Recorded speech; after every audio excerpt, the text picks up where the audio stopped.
Mulher Positiva dessa semana é promotora de justiça com foco em violência contra a mulher e fundadora do site Justiça de Saia. Gabriela Mansur, muito obrigada pela sua presença. Eu que agradeço, é um prazer estar aqui com você. Prazer é nosso. Gabi, eu queria que você comentasse a respeito do fato que hoje o Brasil é o 5º país do mundo em feminicídio, segundo a OMS. Absolutamente um número muito triste. Eu queria que você comentasse esse número e dissesse o porquê disso e quais são as precauções que nós podemos tomar quanto a isso.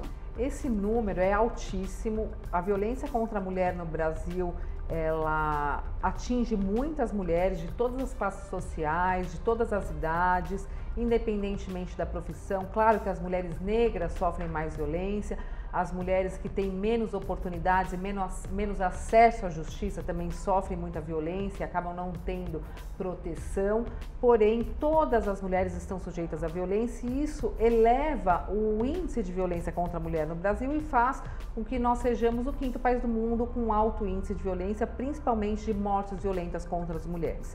Isso é reflexo de um país em que há uma dominação, sim, dos homens em relação às mulheres, há aquele controle, aquele machismo, em que as mulheres ainda têm uma situação de inferioridade em relação aos homens. E isso acaba se refletindo muito na violência contra a mulher. Há questões de ciúmes, há questões de controle da escolha das mulheres, o controle da sexualidade da mulher, o controle da vontade da mulher. E quando essa mulher quer romper esse paradigma imposto pela sociedade machista e patriarcal, ela acaba sofrendo a violência. E essa violência, ela começa às vezes com uma ameaça, com um xingamento e ela vai evoluindo. Se essa mulher não procura ajuda, ela pode sim ser vítima de um feminicídio, que é a morte violenta contra a mulher. Inclusive é uma inovação legislativa. O feminicídio ele foi incluído agora em 2015 como um crime hediondo e é um tipo de homicídio contra as mulheres. A Lei Maria da Penha de fato funciona? Sim, a Lei Maria da Penha funciona.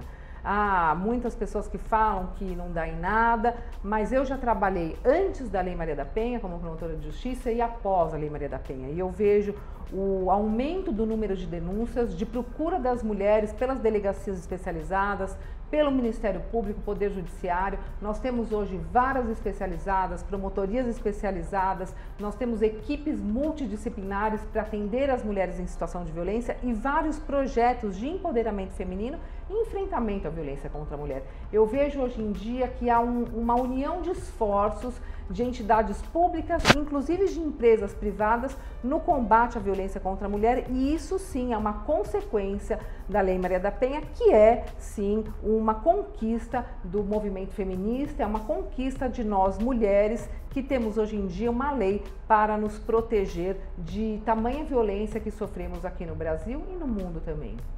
Gabi, você pode dizer que a internet fez com que a violência aumentasse de alguma maneira? A internet, na minha opinião, ela tem duas faces. Num primeiro momento, ela é um veículo importantíssimo de comunicação, de divulgação de casos graves de violência contra a mulher. Ela não deixa de ser um canal de denúncias e que deu muitas voz para as mulheres, muito espaço para as mulheres, mas ela é como se fosse um espaço público, em que é um reflexo também de que as mulheres é mais um espaço para as mulheres sofrerem violência. Hoje em dia, praticamente 60% dos crimes de ódio na internet, das ofensas na internet são contra as mulheres. Então 60%? então é mais um reflexo da criminalidade na internet, de que as mulheres sim são vítimas também na internet. Isso é um reflexo de fora, de né? como a sociedade vive. É mais um espaço público em que a mulher sofre todo tipo de violência.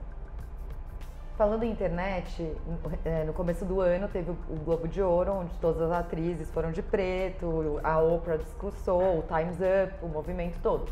Você até fez um artigo no seu site, Justiça de Saia, falando dos assédios sexuais e de serem relatados muito tempo depois, né? Anos depois do acontecido.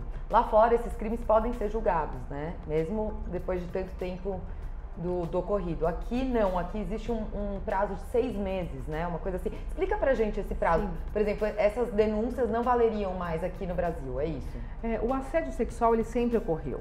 Ocorre que as mulheres agora estão mais encorajadas e elas têm uma maior confiança no sistema de justiça e ela tem um aparato a favor dela de proteção para evitar que ela perca o emprego, para evitar que ela sofra perseguição, por exemplo, como medidas protetivas, como o impedimento dela ser mandada embora por uma questão sem justa causa. Então ela se sente um pouco mais protegida e ela coloca em cena todo tipo de violência que ela sofria dentro do trabalho, principalmente o assédio sexual.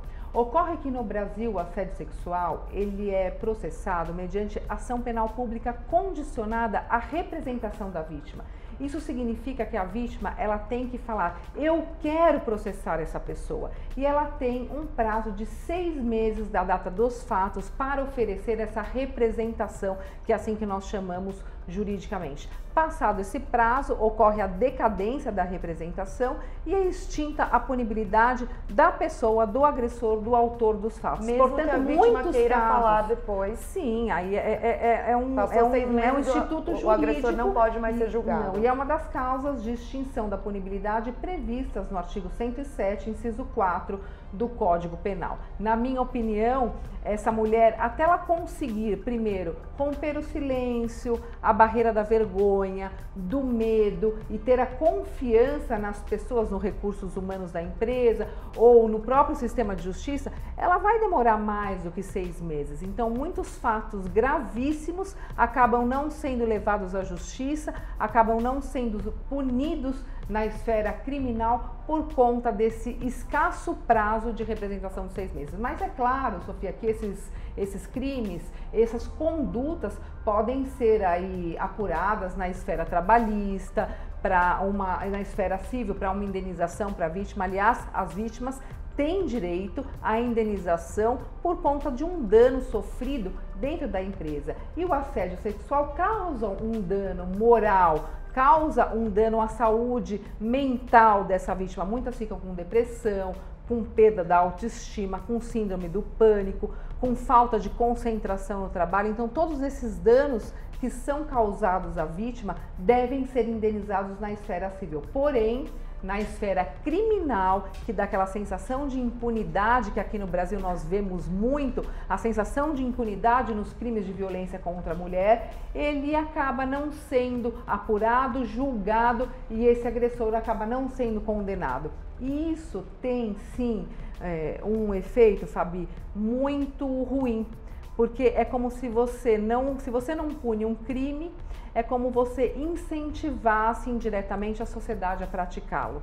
Porque você não dá resposta do Estado, você não dá uma punição para essa pessoa. Eu não digo aqui em prisão, mas eu digo em punição, apenas alternativas em vários casos. Dificilmente eles vão presos porque as penas são baixas. Mas esse efeito da impunidade acaba gerando aí um acelerador da violência contra a mulher. Gabi, você comentou comigo que um dos maiores problemas hoje é a mulher não saber onde e como denunciar. Além do medo, claro, né? Eu queria que você contasse um pouco do aplicativo que você está desenhando hoje, onde a mulher ela pode, por geolocalização, buscar a delegacia da mulher mais próxima. Sim. Posso fazer uma parte na sua pergunta, Deve. Fabi? Não é só o medo que impede as mulheres de denunciarem. É o medo, a dependência econômica, a vergonha e também a falta de informação. E aí eu entro na sua pergunta, aonde denunciar? Parece um pouco clichê e parece aquela coisa muito básica, mas a maioria das mulheres não sabe ainda, quando ela sofre violência, para quem que ela liga, onde ela se dirige. Não, pior, ela não sabe nem que ela tem direito. Sim, qual que é o prazo, se ela tem direito às medidas protetivas. Então, falta ainda muita informação, apesar de nós já termos evoluído muito. O Ministério Público do Estado de São Paulo tem cartilhas à disposição das mulheres, tem o site também do Tribunal de Justiça com várias informações, mas eu quero atender aquela mulher no dia a dia, aquela mulher que você encontra na rua, aquela nossa amiga do trabalho, ou a amiga da minha filha da faculdade, ou aquela mulher que está numa balada e sofre algum tipo de importunação.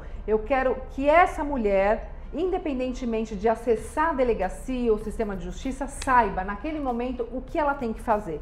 E aí eu pensei no desenvolvimento de um aplicativo que tenha todas as informações para essa mulher em situação de violência, o que eu faço se eu sou ameaçada, quem eu procuro, para onde eu me dirijo e quais são os direitos que eu tenho, qual é a proteção que eu tenho à minha disposição pela legislação brasileira. Então esse aplicativo ele vai reunir, é básico, é tão básico que parece que não é necessário, mas porque eu recebo telefonemas, mensagens via site, via Instagram, via Facebook, de perguntas básicas.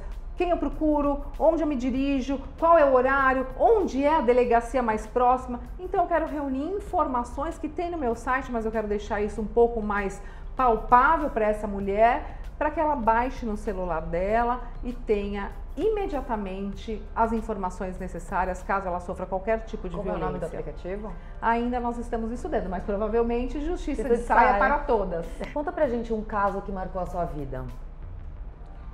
Tem vários casos que marcaram a minha vida, porque eu sou promotora de justiça há 14 anos e atuo há 9 anos no enfrentamento à violência contra a mulher e eu faço júris também. E quando os casos são de júri, é que houve a morte ou a tentativa de morte de uma mulher, e que são os casos mais graves.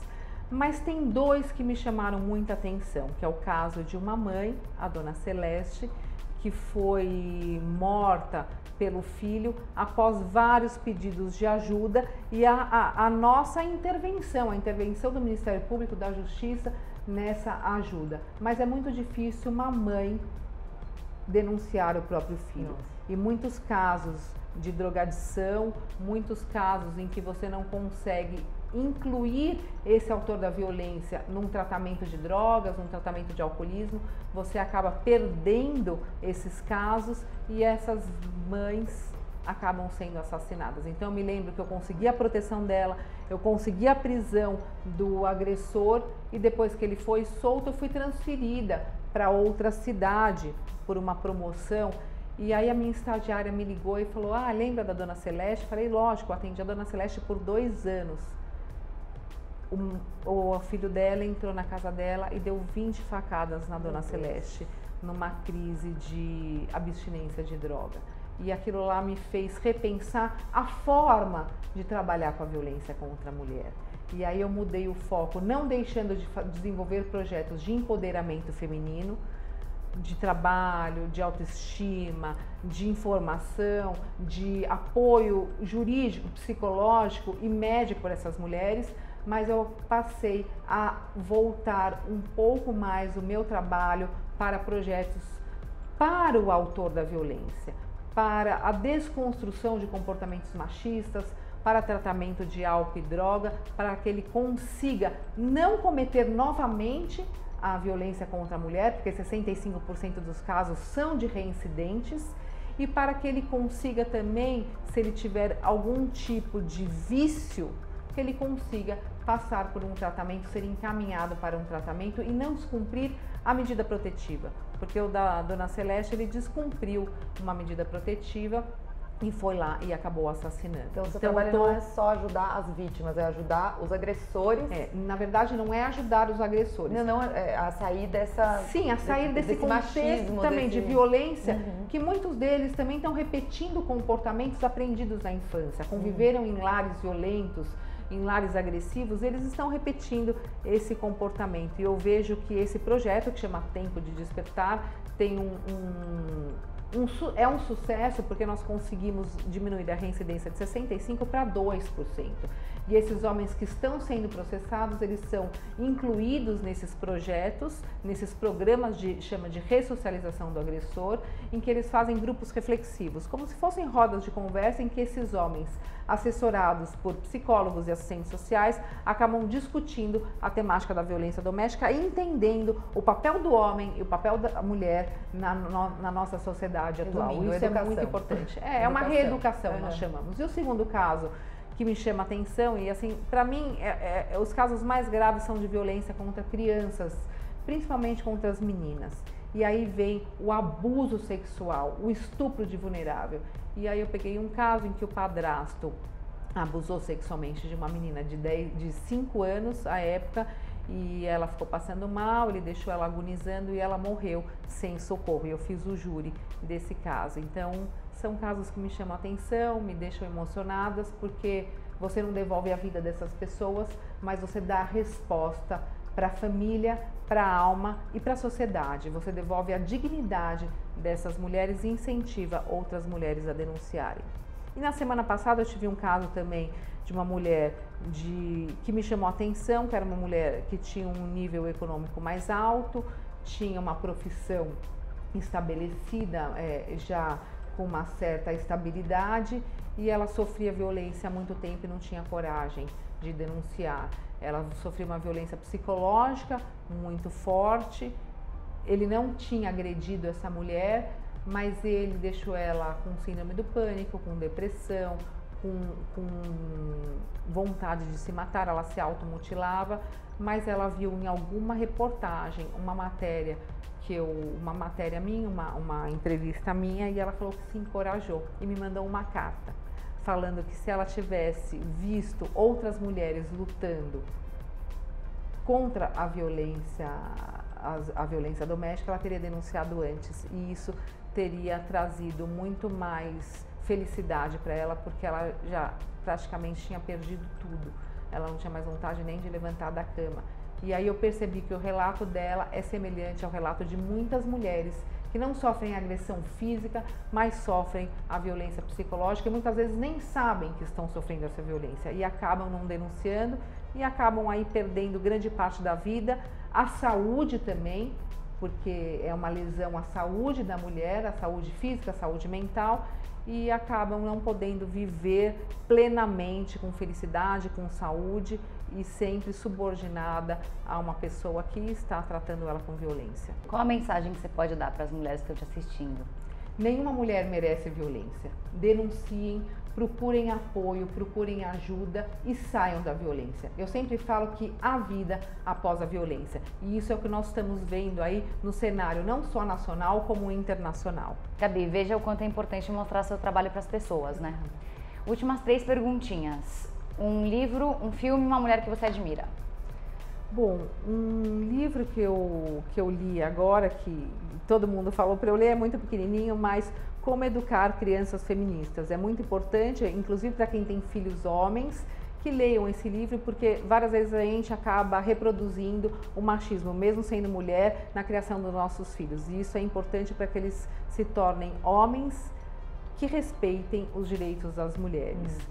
O último filme que eu vi, pode parecer clichê, mas eu achei maravilhoso, que é O Extraordinário, que diz respeito a crianças que sofrem bullying por serem diferentes. E aquilo me chamou muita atenção, porque traz também a questão de quando você desenvolve um trabalho diferente e você é criticada por isso, você acaba não acreditando e acaba deixando de ajudar outras pessoas.